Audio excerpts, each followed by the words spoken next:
Hello and a warm welcome to World This Week by latestlaws.com. This is a weekly program, so hit the bell icon to get notification for new videos. My name is Sheetal June, Associate Editor, latestlaws.com, and I will be taking you through the significant orders and judgments passed by various courts in the country and some important international news from this week. Let's begin with Supreme Court this week. The time has come for Indian men to recognize the indispensable role played by homemakers and the sacrifices they make for the family, the Supreme Court said in a landmark ruling this week. Underlining the role of homemakers in the family, the court said that it is necessary for husbands to provide financial support to their wives. Justice Nagaratna observed in her judgment that an Indian married man must become conscious of the fact that he would have to financially empower and provide for his wife who does not have an independent source of income by making available financial resources, particularly towards her personal needs. In other words, giving access to his financial resources.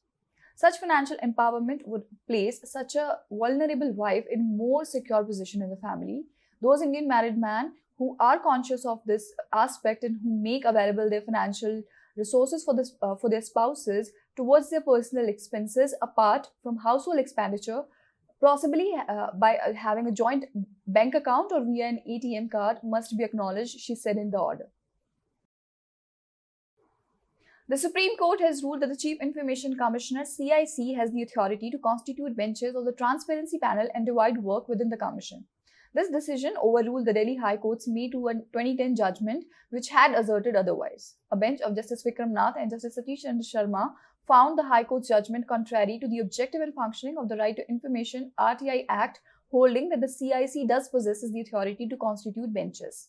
The court clarified that Section 12(4) of the RTI Act, which pertains to the superintendence, direction and management of the Central Information Commission's affairs, does indeed grant the CIC authority to make regulations necessary for the Commission's effective functioning. The top court emphasized that the terms superintendence, direction and management inherently includes the power to manage internal affairs and allocate work among information commissioners, ensuring the commission can fulfill its statutory duties effectively. The Supreme Court has indicated its intention to ask the Ministry of Home Affairs to intervene with state to rehaul their prison manuals and wipe out hardly acknowledged but existing practices of caste-based discrimination of prisoners. Those states like Uttar Pradesh denied caste-based discrimination within their prison walls, a bench headed by CJI Diva Chandrachud read out portions from its prison documents which uses terms like scavenger class. At one point, Chief Justice Diva Chandrachud referred to a paragraph which said convicts serving simple imprisonment would not be called out on to perform menial or degrading duties unless they belong to a class of community accustomed to such work. This ground reality has to be altered, the Chief Justice said. The Apex Court has ruled that a Muslim woman can seek maintenance from her husband under Section 125 of the Code of Criminal Procedure (CrPC), which applies to all married women irrespective of religion. A bench of Justice P.V. Nagaratna and Justice Augustine George Massey, which pronounced a separate but concurrent verdict, said Section 125 of the erstwhile CrPC, which deals with the wife's legal right to maintenance, covers Muslim women. The bench said maintenance is not a charity but the right of a married woman, and it's applicable to all married women irrespective of their religion. Now let's have an overview of high courts. The single judge bench of the Jharkhand High Court has held that identification in TIP during the investigation is part of the investigation and it is not a substantive piece of evidence. Any irregularity committed during an investigation cannot be said to be the sole ground to discard the prosecution case in its entirety if it's otherwise proved by the cogent and reliable evidence. The court said that there exist irregularities in the TIP, however, the same will by itself not erode the evidentiary value of the identification in the court. Appreciation of evidence is to be made considering the totality of evidence against the overall facts and circumstances of the case. In any case, defect in the investigation cannot be a ground to take away the testimony of witnesses which is otherwise proved. The single judge bench of the Andhra Pradesh High Court has held that Section 397 CrPC provided a revision against an order, and such a right shall not be curtailed only on the grounds of delay.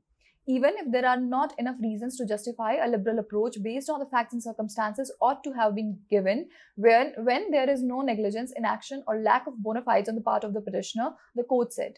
Restrictions on such right cannot be made solely based on the delay. In cases where there are enough reasons of negligence, inaction, or lack of bona fides on the part of the petitioner, a liberal approach based on the facts and circumstances should have been applied even in the absence of sufficient justification.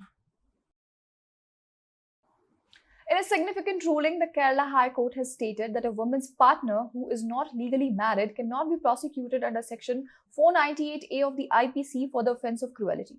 The court ruled that this after quashing the proceedings against the petitioner, who was the live-in partner of the complainant woman. Thus, it appears that in the order to attract an offence punishable under Section 498A of the IPC, the most essential ingredient is subjecting a woman to cruelty by her husband or relative of the husband. The term husband or hubby means a married man, a woman's partner in marriage. Thus, marriage is the constituent which takes the woman's partner to the status of her husband. Marriage means a marriage in the eyes of law. Thus, without legal marriage, if a man becomes a woman's partner, he will not be covered by the term husband or for the purpose of Section 498A of IPC, ruled the court. The Patna High Court, while dismissing an appeal filed against the judgment passed by trial court by which the accused was acquitted, held that in cases of circumstantial evidence, all facts must be consistent only with the hypothesis of the guilt of the accused, that is to say that they should not be explainable on any other hypothesis except that the accused is guilty. Moving on to international news this week. In a major ruling, a court in Ecuador has ruled that pollution has violated the rights of a river that runs through the capital, Quito. The city government appealed the ruling, which is based on the articles of Ecuador's constitution that recognizes the rights of natural features like the Macangara River. The river has average levels of 2% oxygen, which makes it difficult for aquatic life to thrive. In some parts of the Latin America and North America, inhabitants have constitutional rights to a clean environment.